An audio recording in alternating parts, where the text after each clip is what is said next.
This episode of the D-Lew Podcast is brought to you by Goalie Nutrition. As someone who's used Goalie for quite some time, I can tell you that they're not only very good, but they're very beneficial. My favorite are the Super Green Gummies. The Super Green Gummies are uniquely crafted with a spectrum of essential nutrients such as vitamins A, B12, folic acid, and thiamine. It supports a healthy liver function, healthy nervous and immune system, digestive health, a boost to your metabolism, and overall health and well-being. There are no artificial sweeteners, flavors, or colors from artificial sources. They're vegan-friendly, gluten-free, and gelatin-free. All loyal listeners of the D-Lew Podcast get a special 10% discount at checkout. Go to goalie.com, use promo code DLEW. That's goalie.com, use promo code DLEW. This podcast is a Believe Network and Siete production.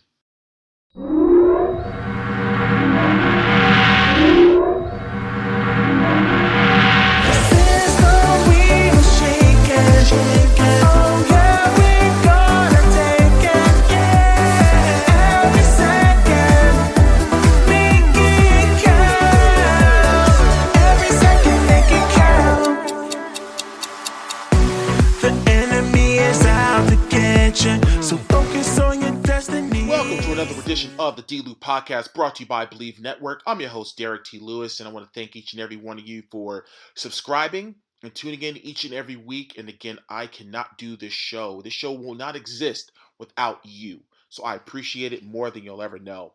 But this past weekend, I got to go back to North Jersey, back to my old stomping grounds to see some family. And got to see my mom, which is always a good thing. And I got to see so many other family members at my great niece's birthday party. She turned 21 on Saturday, so it was a huge milestone for her. She's doing awesome stuff in college, and family that I hadn't seen in years. I mean, literally years. So it was so good to see them reconnect and have a great time listening to some awesome music and some great food too. But anyways, this week I have actor extraordinaire J.D. Williams, and you may have seen him on The Wire, Oz, Saints and Sinners, and he's been on some commercials, and he's been in some films as well. And again, we break down all aspects of his film career, his TV career, all he's doing today, and we talk about some of the approaches that we take as actors, and we take it to the next level. And let's not wait any longer. My interview with J.D. Williams starts right now.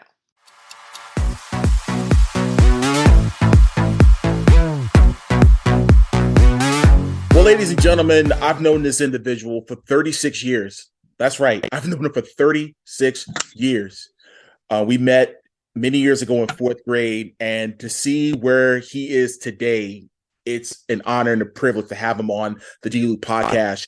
You've seen him on shows like New York Undercover, The Sopranos, Oz, and even The Wire.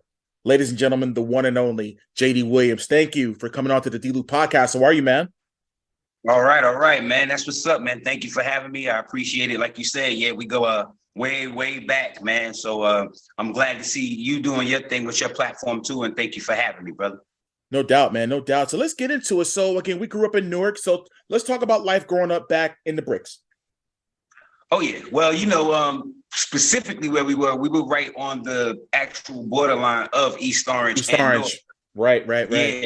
So, we would have our school right there, which was a nice little black private school and whatnot. But yeah, we was right on the edge, literally, of the hood. Bradley Court was right there, and we had a lot. I would say, I personally, I feel like I had a great mixture, of, having a little bit of the street right next to me, but also having a nice, family structure. I was just bugging because I was looking at that picture of us from fourth grade, and I was like, wow, man, it's amazing that I can still name most of the people in that picture. Right, exactly. Yeah. And I know a lot of kids don't get to grow up even with, that type of knowing, the people that they get to grow up around. A lot of people don't get to form those types of bonds, or just to even get to know people that way. So I just think that was a very precious thing that we got a chance to experience in that sense, you know what I'm saying? So, but yeah, man, we grew up there, I would say it was good, nice little 80s thing going on. He had to watch from getting jumped around the neighborhood. We had the school, little school fights and, little catch a girl, get a girl, the regular old stuff. So, Oh man, yeah, no one can get away with that stuff these days. But I know what you mean. no, man. No, So, man.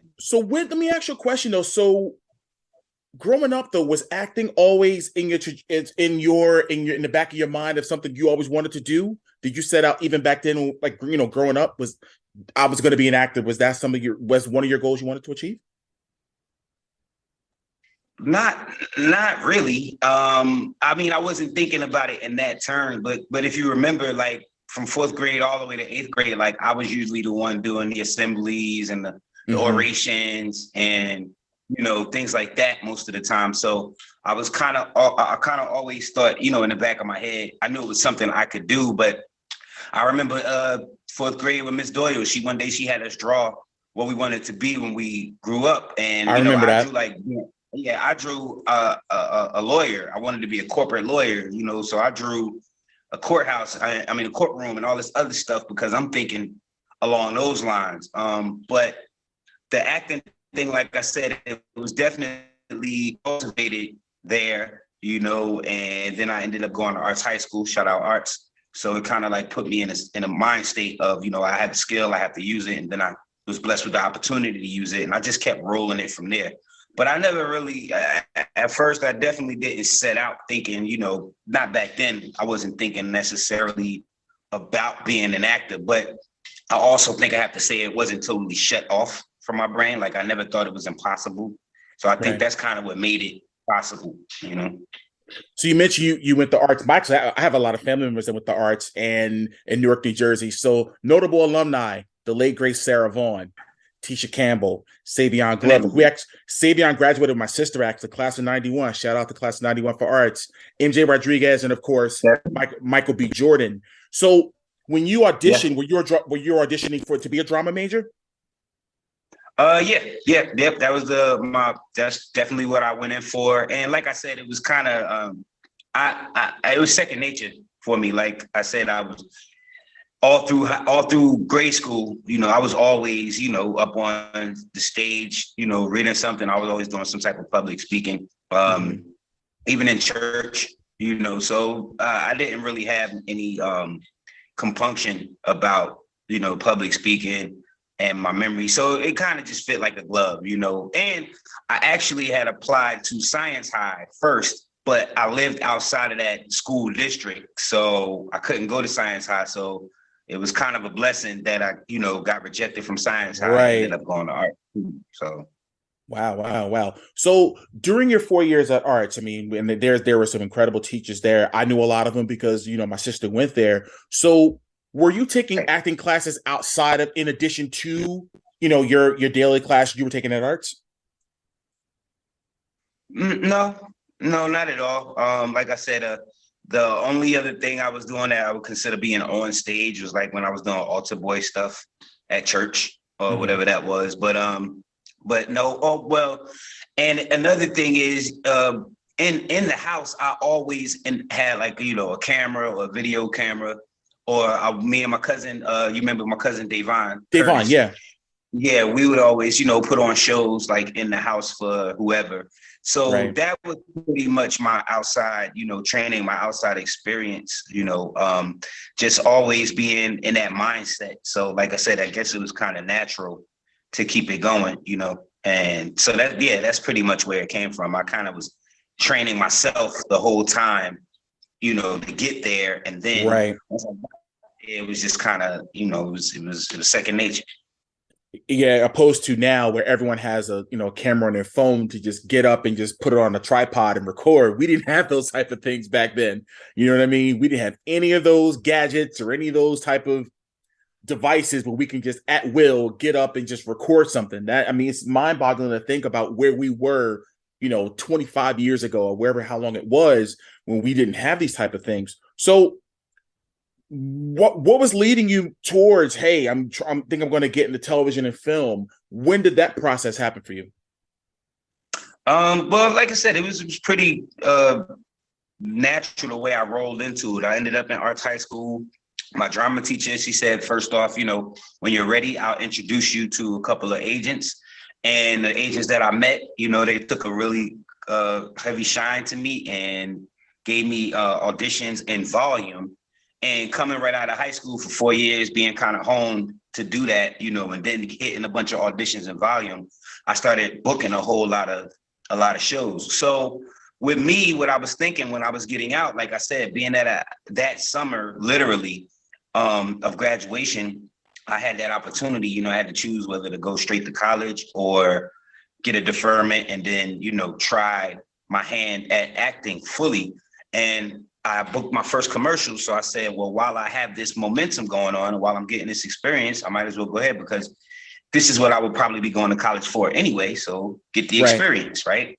Mm-hmm. And so, yeah, it was just kind of like I said, it was just this kismet, and it was just this blessing and this rhythm that was just going on once I kind of started working, once I graduated high school. So I just kept that role going, man. That was it. I just kept that energy going. Right. Now, the first time that I saw you on TV was New York Undercover. You played the role of Victor. I believe it was Kodak Boy. Let's talk about that for a little bit. Yeah, for sure. Yeah, and that was a big deal. Obviously, that was like the first television show, you know, that I had like a actual part and speaking role and so forth and so on. I was 18. I think I was going on 19. I invited, you know, a bunch of people over to my brand new apartment and everything. And what was funny about that is that back then I was basically, you know, I had a real heavy crush on Aaliyah. And I didn't even know who was the musical guest that week on New York Undercover. And my friends were there was like, who do you think is the musical guest? I said, I don't know. I didn't even ask. And everybody said it'd be funny if it was Aaliyah because they knew I was an Aaliyah nut. And yeah, it ended up, of course, being Aaliyah.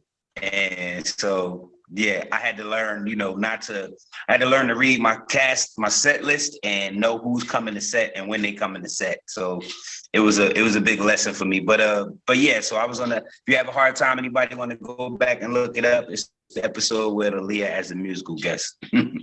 Yeah, I remember many years ago when that show was on, and at the end of every episode, it'll always be a musical guest. I mean, and it was the perfect way to get artists out there, you know, to the masses of, they may not heard of them, but still, you know, advertising them as far, okay, this was, you know, you had Escape will be on, Aaliyah, you know, the list goes on and on. So there were so many musical acts at that same bar they would go to after they did what they did, you know, made an arrest or whatever, and then they'll be at the bar drinking, you know, throwing a few back, having a good time, and seeing a popular recording artist performing.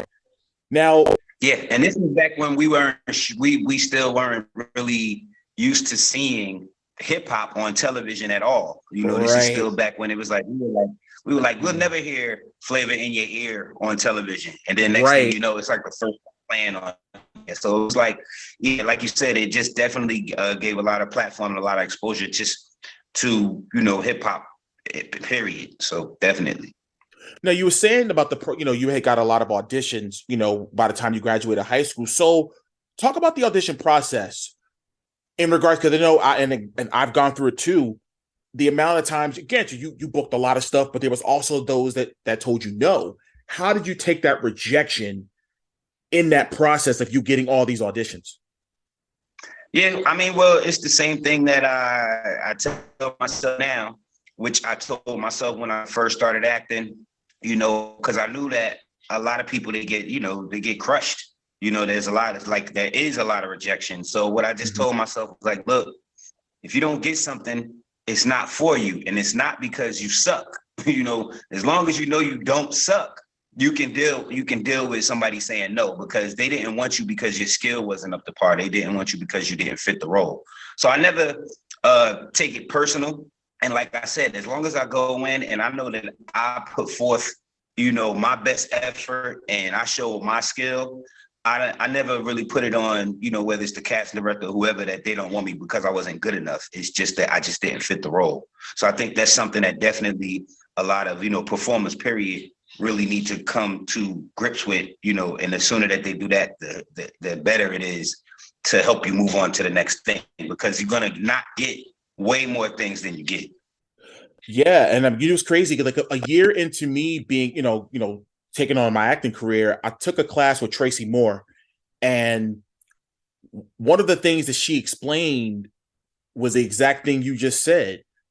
Maybe this role isn't for you for now, or maybe that casting director might hold on to your information. They may say, hey, listen, not now for this, but down the road, we can use him or her for this. So once she explained that to me one time, I was like, okay, I'm going to enjoy this journey now. You know what I mean? Because it could be, you can nail the audition. You know what I mean? You can nail the audition to the T, but again, the casting director, the producers, they may have someone else in mind, but hey, it's always, I think the win is just getting the audition, getting in the room. You know what I mean? It is most of the time. Yeah, definitely it is most of the time, getting there, getting seen and making an impression. The impression can definitely go a long way. I mean, like, that's another thing. Like, no matter what I went in on, like I said, I always put my best foot forward. And a lot of times I do to this day still get callbacks from casting agents who know what I can do, who want to just see me, who want to get an idea. Sometimes, I mean, I even think sometimes they'll call me just to see what I do so that they can kind of direct other actors and say, hey, do something more like this, you know? So a lot of times it comes with that. It comes with that also. And like I said, it's really about a security within yourself. You got to know, you got to be secure in your talent and in your skill. Otherwise, you know, all of that judgment, it will start getting heavy on you, you know?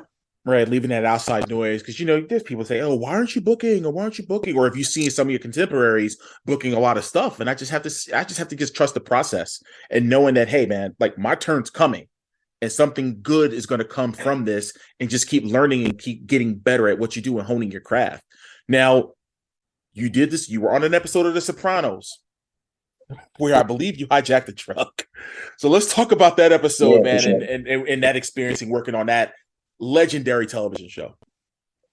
Yeah. Speaking of casting directors, if I'm not mistaken, I think a casting director actually just gave me that job because I was already doing Oz, you know, Sopranos was our brother show and Sex and the City was our sister show.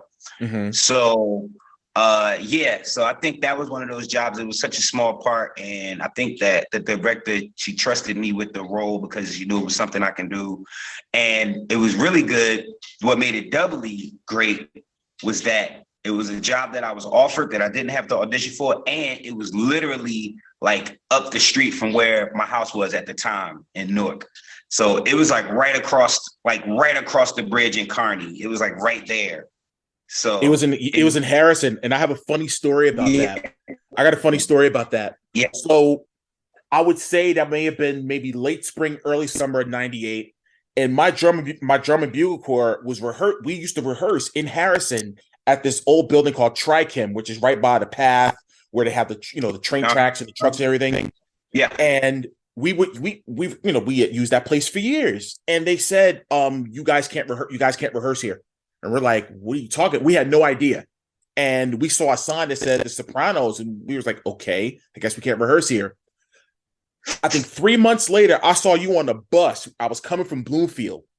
And you told me, you said, yeah, man, I just got done filming The Sopranos. And I'm like, really? Where? He said, over in Harrison. And I was like, oh my God. And you were telling me about, yeah, man, you kind of gave me the heads up of what you were going to be doing, which, I mean, it was an honor for me for you to tell me, kind of give me a heads up of what you were going to be doing in that particular episode. But I just always remember whenever I see, something about The Sopranos and I think about you in that one episode, but also tying into my drum corps couldn't rehearse that day because you guys were actually filming that episode, that scene where you were hijacking the truck. I just thought that was hilarious to be able to tie that to my friend.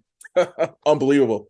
Yeah, definitely. Small world, and especially when it comes to that. But yeah, that was a fun episode to do. Great thing. I think that was actually, if I'm not mistaken, that was Sean Nelson. That was with me too. So that was a big deal. But yeah, man, definitely got around. Yeah, so you spoke of Oz, Kenley Wang, you were the role of Kenny Wanglers. Let's talk about that. So obviously, it took place, in prison and everything. Did you think that it exposed the real life environment of prison? Do you think that was kind of the beginning of telling those type of real stories?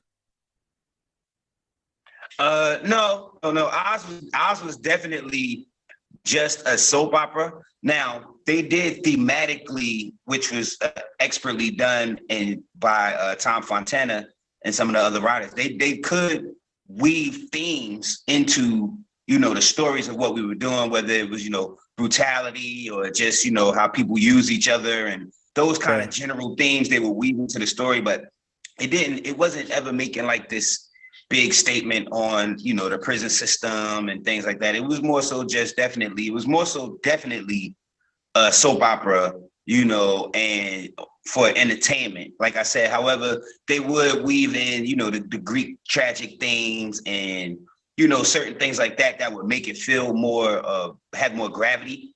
But it was definitely not there. It was there for entertainment. Oz wasn't there at all to, I don't think, to make any type of necessarily political statements in advance. But like I said, the intelligence and the genius of the writers definitely lends itself to having some of those statements in there, whether it's the themes of, violence, humans' violence against each other, how you use people, how people can use other people, the deception and the deceit. Like I said, it was more akin to, Shakespeare than I would say to a documentary, Right.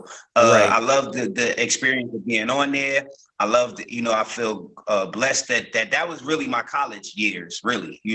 I got to be around some phenomenal actors, that I learned a lot from, that I got a chance to experience, their processes, whether it's, Eamon Walker, Adewale, J.K. Simmons, Lee Turgeson, Dean Winters, Ernie Hudson, Terry Kinney.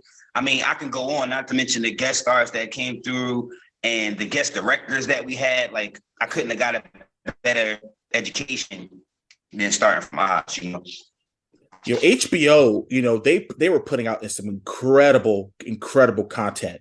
You know what I mean? Between The Sopranos and, Oz, and we'll talk about The Wire in a minute, but I mean, Sex and the City, and, like you said, brother shows, sister shows. I mean, and I'm sure they can all cross promote or cross do whatever they can do as far as putting, hey, we can use you for this or use you for that. So, and I know HBO, like I said, back then, even now, they're doing some excellent stuff. And just imagine if they would have had, the HBO Max back then.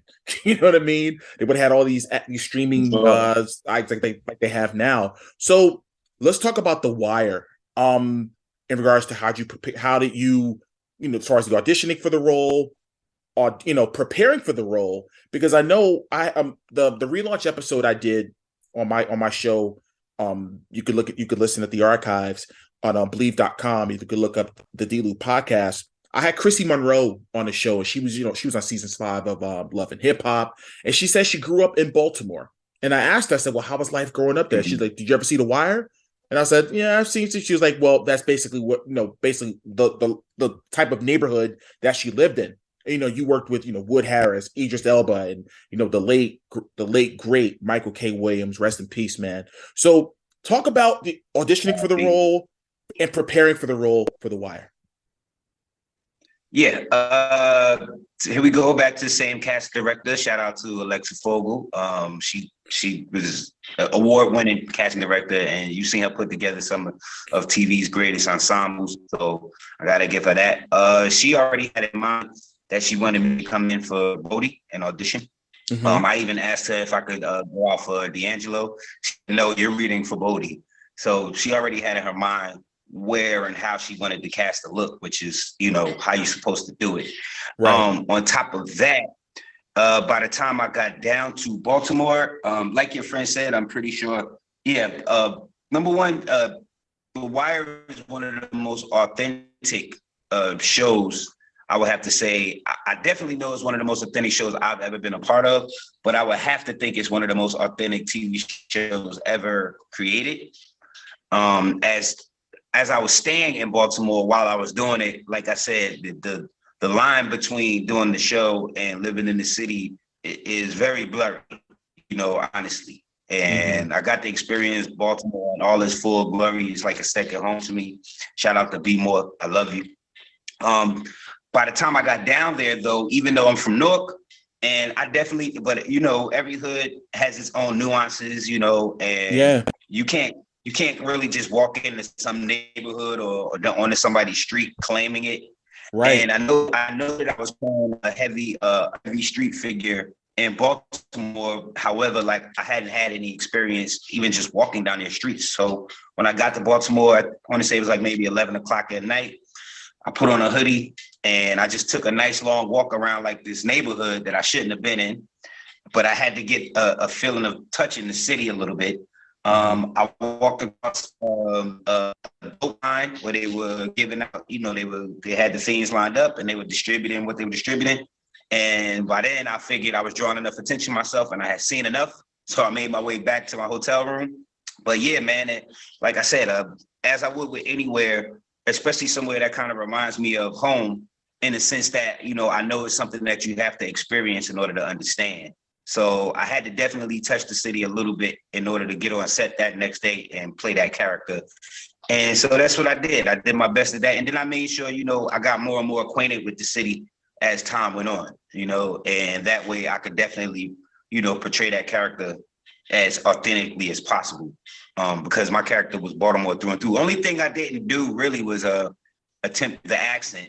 That was about it. That's the only thing I didn't do was do the Baltimore accent. Because also I felt like, once you get it, you're going to be stuck with it, And if we really did the Baltimore accent authentically, nobody will understand what we were saying anyway. So, And you're appealing to a much larger, and you're appealing to a much crazy. larger, right? Plus you're appealing to a much larger audience, HBO.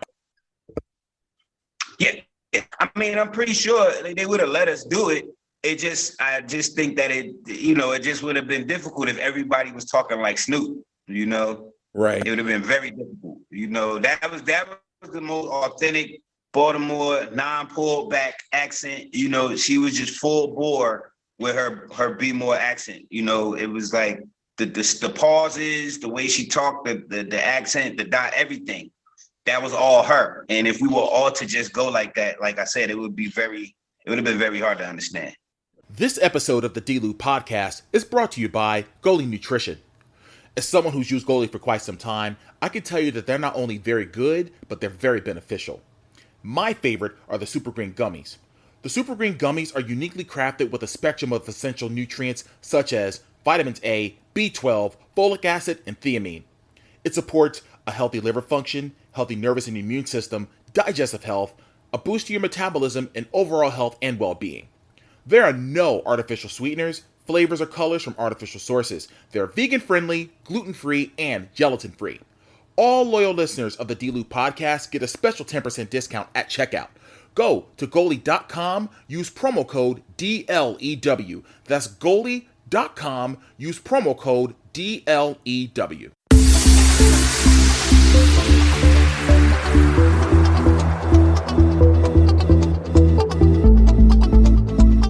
Yeah, man. And like I said, and just seeing some of the episodes that I did, and it just really gave you a bird's eye view. I'm like, okay, some things can be fabricated sometimes with stories, but no, this looked is about as authentic as it can get.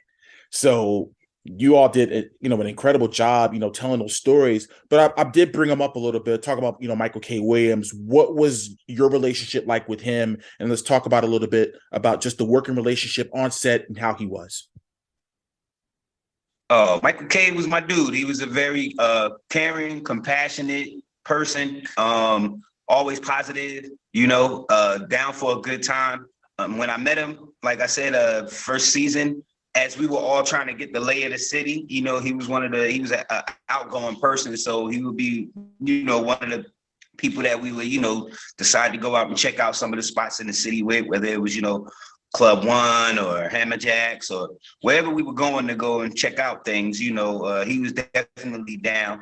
Like I said, energetic, upbeat, positive brother, talented, obviously. Mm-hmm. And so that's what he was, like I would consider we were good friends. And one of the people that I actually took to see my daughter first, he happened to be not far away from where I was. And so when my daughter was born, I took her over to his house and introduced them. So yeah, me and Mike K, we always, always talking, always checking in on each other. We crossed paths several times after The Wire. We ended up doing The Kill Point together. And I know it was one or two other projects that I can't think off the top of my head that we both ended up in also together. So Mike K and I would always see each other one way or another. But yeah, like I said, he was a good person, sensitive, compassionate, energetic, positive. You know, I was honored to meet him, to know him. You know. Yeah. Yeah, definitely a sad loss to, to the community and just to the world, because he was such a talent, an incredible, incredible talent. Now, let's talk about some of the technical stuff from your estimation as an actor. Explain to the people, what are the differences between television and film as an actor? The way that I break it down in my class, so I teach an acting coaching class. Anybody want to get with it, go to jdwilliamsgroup@gmail.com and inquire. But in my acting class, coaching class, one of the things the main thing, the difference between television and film is you have more time on film. Television, maybe the scene is supposed to be a minute and a half, 2 minutes long. You and this person, you have to get your lines out so that we can get this edited and it can go to commercial. There's a timing with television that has to be there. With film, you can take pauses, you can take waits, there can be silence. With film, a lot of the time, silence says more than the dialogue. A lot of times, body language. Time. Yeah, take the time with those looks. You can take the time with those thoughts in film. But in television, you have a finite amount of time where we have to get this out. You have to convey this and get it out so that we can go on to the next scene, so we can go on to the next line. So there's definitely a timing that has to be there when you're doing television. With movies, you have way more time to live in the character, to live in the scene, to make those choices. That's the most simplest way I could put it. No, that's very good. And I mean, because a lot, and again, in the classes that I've taken, with Tracy Moore or Sarah Mornell, that's one of the things that they definitely explained in regards to. It's all about the timing. You figure with TV, you figure if it's a 30, usually was 22 minutes for episodic. So that's not a lot of time, to take. So you have to be very, very quick with it. But with film, you're really telling longer stories. So that's the perfect way to explain that. What has been the biggest? I actually picked that also from Hill Harper. I'm sorry, but Hill Harper was one who actually kind of clarified that for me. I had just finished doing The Wire. I had booked like 4 movies that summer, and I was just excited to be on set with Hill Harper. I knew my lines. I was ready to go. I did my character's breakdown. I did everything, and I shot the first scene with Hill, and I just went, and it was so clean, and it was like bow, boom, bow, boom, bow, boom. And then the director called cut, and Hill just leaned to me. He said, bro, my brother, he's like, he just simply said, he's like, you're not doing a television show right now. You're doing a movie. You can take your time. And it hit me like that. Like I was like, he's right. Like I don't have to be on that schedule. I can really sit in there. And that's the one thing he had to say to me. That was our very first scene. He never said anything else to me in that regard again. But it's so true, so it is that spacing and that timing that you do have, as far as films go. Yeah, and like I said, you're 100% on the money, man. And like I said, I hope, and we'll talk more about your classes later on in the interview. But the question I was going to ask, the next one was, what's the biggest piece of advice career-wise that someone has given you? And it can be veteran actor, acting coach, or whoever. What was the biggest piece of advice someone gave you? Man, I've gotten so much advice from so many great actors that it's amazing. Like I said, Hill Harper gave me that right there. And, I remember things that I've heard from J.K. Simmons and, so many other actors that have really, given me great advice. One I can definitely point out, I'll say my man Adewale Akinoya. Y'all might know him from Oz. He played Adebisi, and he in Suicide Squad he was Killer Croc, and he's been in a million things. Jason Bourne, he was in. You would recognize him if you saw him. But one of the greatest things, piece of advice that he ever gave me was, don't look like Well, this is what happened. I was probably like 5 minutes late to set from lunch, and I ran and I came into the set exasperated, sweating, looking stressed out, and just not wanting to be late for work. I'm like 18 or so, maybe 19. Mm-hmm. And, I come on set and I'm sweating and I'm looking all, disheveled. And he told me, don't come on set looking like that. Even if you're late, if something's going on, don't come running on set looking, so, like, don't come on set looking out of place like that. Mm. And that definitely taught me, and from that sense to, keep your cool. If you make a mistake, don't draw attention to yourself. Right. Stay don't focused, advertise. Mm-hmm. Yeah. Stay focused. Don't let yourself get thrown off by yourself, So that was a great bit of advice, Also, persistence and consistency is one of the main things, It's like I said, you have to keep hitting the same spot over and over and over again. Eventually, whatever you're doing is going to break through. But it has to be persistent and consistent. So that definitely sticks with the, knowing your worth and knowing what you can do so that you can continue to do what you do without letting outside forces slow you down, So sure. Like I said, it was a lot of G's gave me a lot of advice. But yeah, definitely keep your cool on set and be persistent and consistent. Those are definitely two things that I definitely live by. Really, P and C. Yes, indeed. So you played a wounded veteran that suffers from PTSD in the film Surviving Family. Let's talk about that project for a little bit and what that meant to you. Yeah, definitely. That was one of those movies that I definitely did during one of those breaks in between series. And it was great. I was very glad to be offered that role also. And the main thing was that it was definitely something that was a little different. Like you said, I got to play a soldier, PTSD. I was missing an eye. Mm-hmm. And I had to recount these stories. And luckily, there's been a couple of times where I have gotten a chance to play soldiers. One of the main times was when I did Streamers at the Roundabout Theater in Manhattan. And we actually went from Center Stage in Boston all the way up to basically Broadway. It was a long production. David Ray, famous playwright. That story has a long pedigree.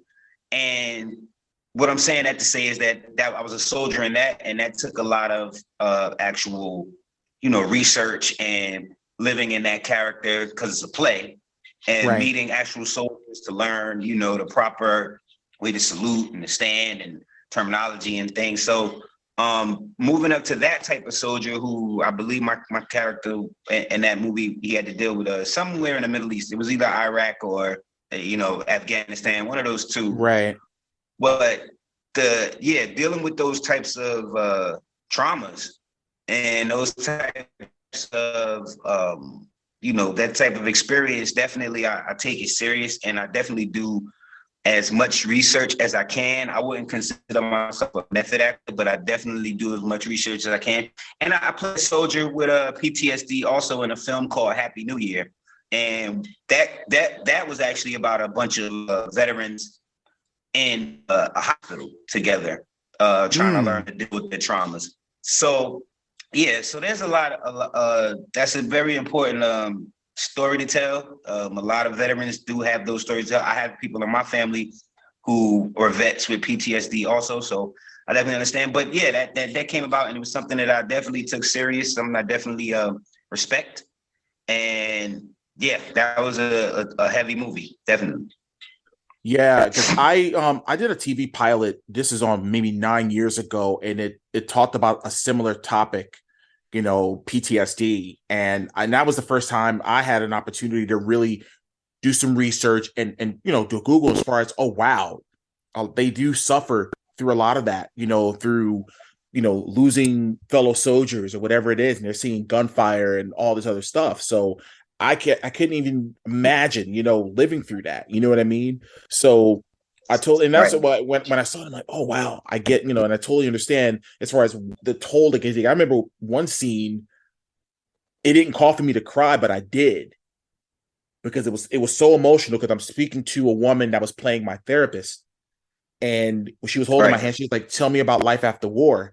And when I was explaining being a 24-year-old living at home with my parents, and I'm trying to figure out life, and I just broke down because I thought that's what someone with PTSD would do in that moment.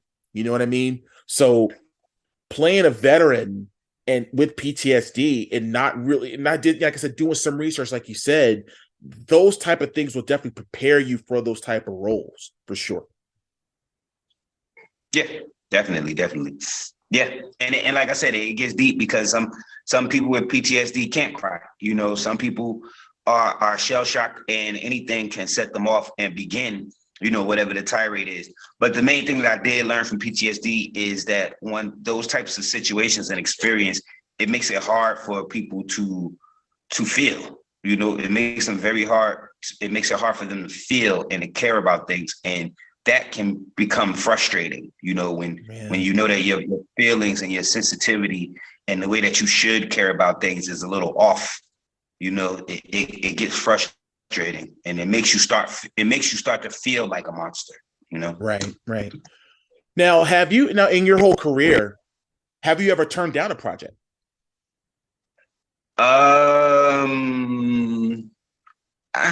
Yes and no. Like, in the sense that I might see something and say that it's not for me, and maybe most times I'll still go on an audition, but to be offered a role, and I've had to not take roles because I was working on other things before. Mm-hmm. There's meetings that if I turn something down, it's only probably because I was already working on something. Right. So that's happened before. I would say Tropic Thunder might be the closest thing to something that I turned down. Oh, but wow. That's only because it was before Robert Downey Jr. was involved, and it was like one of the original scripts, and I just didn't really get it, the original script, Mm-hmm. But when it came back around with this next draft, and once Robert Downey Jr. was involved, I was auditioning. I went back to auditioning again. Obviously I didn't get it, but Tropic Thunder was something I kind of initially shied away from in the opening stages of it. Okay, gotcha. Saints and Sinners, working with the great Clifton Powell. So let's talk about that series for a bit. And it was on 6 seasons, was on Bounce TV. Let's talk about that series and what that was all about. Well, like you said, man, it was a great experience. I got to work with some actual certified bona fide legends, Clifton Powell, Vanessa Bell Calloway, two people I grew up watching, mm-hmm. before I even was thinking about acting. Mm-hmm. Supremely talented, beautiful Black people. And then the rest of the cast is a bunch of gorgeous, talented people that I'm very honored to be working with, Jasmine Burke, F. Kenny, my boy Trey Chaney. And we've had like so many up and coming, actors coming through that spot, that just whether it was, Karan Riley or Anthony Dalton, it was a lot of people. And when Carly Redblade, my wife, it's a lot going on in there where you get a beautiful showcase of Black talent. And the storyline in itself, like I said, here goes another very melodramatic, soap opera-ish kind of story where it's about, all the backstabbing and backbiting that goes on, that can go on, in a quote unquote Christian setting. And so a bunch of drama, but it's a fun show, a great show. Like I said, talented cast. We got to do 6 seasons. The audience enjoyed it. So if y'all didn't get a chance, make sure you go check out Saints and Sinners. Definitely for sure. Any funny stories you have, whether it's an audition or something on set that just really just sets you up to the point where you could not stop laughing? Any funny stories you have? Well, funny stuff happens all the time, especially when you you and your castmates get along. Y'all always doing something crazy with each other. Like on Oz, me and Dean Winters, who plays O'Reilly, who's now the mayhem guy in the commercials and the Allstate and the car insurance commercials. Yeah. Me and him used to like, always like snap on each other, have food fights, just he could break dance. Yeah, he could break dance. So we would always be doing some old, something physical, or whether it was joking around or something along those lines. But me and there was always something going on. Me and Idris Elba, we always had this kind of secondhand when we used to act together because our processes are so close. Mm-hmm. A lot of times when we would come up with stuff, we would be thinking about doing the same thing at the same time within the scene. So after a while, he and I really didn't have to talk before we would work together anymore. But we would always have, the same, impulses, same instincts within the scene. There was a lot. Like I said, I've been blessed with so many crazy things. There was times on the set of The Wire where, it would be real D-boys on the corner across the street, and they would say, hey, wear my chain in the scene, or, can we get you this? Do you need any of that? And I'm telling them I can't because continuity won't be the same. But, so there was always, something, man, always something going on. Time people hurt each other on The Wire. I did a lot of my stunts, like probably all of my stunts on The Wire and Oz pretty much. So, a lot of times stunts don't go right. Or they go right, but you still get your ass beat. So, right. Sometimes that happens. So, but yeah, it's always was something going on. In The Wire, there was this one time where I was supposed to have all the police beating on me, and I had padding on. But and you can attest to this. I know I'm pretty sure you're still a big wrestling fan. Oh yeah. So when even when somebody's hitting you, even if it's not hurting, but they're still knocking the wind out of your lungs. Out of you, right.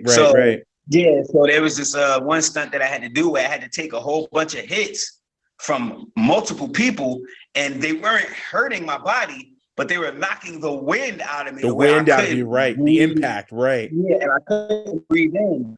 So, and I think I had to do that take maybe about 3 times. So, man. Oh my God. Sometimes you really, really have to suffer for your art. But yeah, there's a lot of that. Wow. So you spoke about it earlier, and we'll highlight it now. So you talk about the acting classes you're giving. Now, are these classes virtual or are they in person? So talk about what you're doing and where they can reach you at and where they can apply. Oh, yeah. Well, most of the time, especially now, they have to be virtual. You do them over Zoom or whatever type of video phone. If the person is in my vicinity and close, then yeah, I can do in-persons. If the class is big enough, I definitely do in-persons, but it's mainly virtual coaching. So like definitely it's more of a crash course. Now, if you come back for subsequent classes or subsequent lessons, we get deeper, but usually the main one is a crash course. It gives you the basics of acting techniques, different types of acting, and also basic memorization techniques and tips. Just the real basics of acting. So as a jump off point so that you can know those tenets, and that's where I start. Like I said, subsequent classes that dig deeper into what I'm teaching, but just to get that confidence, scene breakdown, memorization techniques, character, like different types of acting, commercial, television, stage, theater, I mean cinema, and so they're modeling. So there's different types, there's voice acting, just a lot of tips and things like that as far as to prepare a person for the main basics that I think that every good actor should, know. Okay. And where can they reach out to you for more information? Oh, definitely. You can hit me on my email address. The email address for the class is jdwilliamsgroup at gmail.com. Just write inquiring about the Let's Go acting coaching classes, and I will send you the information on how to register for the next session. Once again, that's JD Williams Group at gmail.com. So check it out. Awesome. So any other upcoming projects you have? Yeah, actually, I'm waiting to hear back from something that people have been asking, why am I not in for the longest? So I can't confirm nor deny whether I'm in this show right now. But one of the main things that I have been focusing on over the last year was getting my production company together, getting material so that I can, and content for my own production company. My brother and I, we started our little, podcast kind of situation going on, but we're also going to move into shooting our own films and sketches and everything like that. So I've really been focused on, aside from the next big project, the next series that I'm going to be in, I've been really focused on, trying to create my own projects and my own work. So that's really what I'm about. I've been writing, I've been directing here and there for the longest, and I'm really trying to put all that together. So don't be surprised if you finally see, an entire feature film, written and directed by me pretty soon, but that's definitely what I'm working on. Aside from, like I said, the bigger projects, yes. But like I said, I'm waiting back to hear from this television series right now, something that's being shot down here. If I found out I had the part, I would definitely give you an exclusive, but I'm waiting for it right now. Awesome, man. Well, down the road, especially with your production company, when you have something out, you're more than welcome to come on here and, talk about your production company and everything else that you're doing. And speaking of which, if you could plug all of your social media, where people can find you. Okay, for sure. Hey, everybody, this is your boy, Brick City's finest, JD Williams, and I'm chilling with D-Lew at the D-Lew Podcast. Y'all know how we do right here on the Believe Network. Welcome. You can catch up to me, JD Williams, on Instagram at JD. Right now it says Smart Ass Pawn on Instagram. Also, it may go back to the real JD Williams soon, but it's Smart Ass Pawn as it stands. On Twitter, it's JD Williams ENT, as in JD Williams Entertainment, JD Williams ENT. You can find me on all the Facebooks with my regular name, JD Williams. TikTok, same thing, JD Williams, Daddy Main. And Gmail, JD Williams Group at gmail.com for the classes and for anything else. But yeah, man. So I'm around, making it happen, working it out, and just staying busy, brother. Just staying busy. Well, JD, man, like I said, 36 years. We go way back, man. And like I said, you've been. I literally saw you rise, and it was an honor for me as your friend to really see the progression in your career and your life. Not just as an actor, but as a human being. And I know you're a quality person, and you've been nothing but positive vibes from you since the time we met many, many, many years ago. And I'm sure that our lives and our careers will definitely cross at some point on set or behind the camera, or you name it, man. So I'm looking forward to when that does happen someday. And I'm speaking that out to the universe right now. I believe that's something that's going to happen. For sure, my brother. I agree too. We've been crossing paths since 1985, so I don't see why it should stop now. Absolutely, but definitely, man. Once again, thank you for having me on your show. Keep doing your thing. Peace and blessings to you and your family. But yeah, thanks a lot for having me on. No doubt, man. Talk soon. Well, that does it for this week's edition of the D-Lew Podcast. Again, I want to thank JD Williams for taking the time out of his extremely busy schedule to come talk to us, and I wish him all of the best in what he continues to do. This Saturday actually marks the 9-year anniversary for when I launched this wonderful podcast of mine, the D-Lew Podcast, with Tanya Thompson as my guest. And of course, you can listen to that episode in the archives.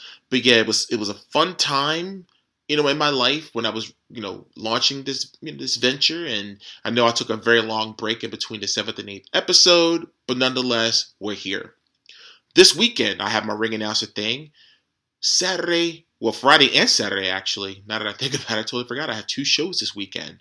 Friday night is Madness at the Mecca in Richfield Park, New Jersey, featuring all of the stars of the SWF, including the innovator of violence, Tommy Dreamer, and the franchise, Shane Douglas. And also on Saturday, it's Battleborn. It's the 14-year anniversary show for the SWF, featuring Tommy Dreamer and all of the stars of the SWF. Tickets are on sale now. You can get your tickets online at swfwrestling.com. And again, bell time on Friday is at 8 p.m. and bell time on Saturday is at 6 p.m. And you can see me and the rest of all the stars of the SWF do our thing. And we're going to entertain like only we can do. Nothing like a pro wrestling crowd for sure. Now, as far as my social media, you can follow me on TikTok, Snapchat, Instagram, Twitter at TheRealDTLew. You can also go on Facebook and you can follow me at Derrick T. Lewis official page. You can get your DTL merch over at shop.derricklewis.com. I just launched a brand new D-Lew Podcast t-shirt and a hoodie's coming along with it. So make sure you get yours today. With that being said, we're going to get out of here and just remember, whatever you do in life, always remember to make it count. Take care, guys.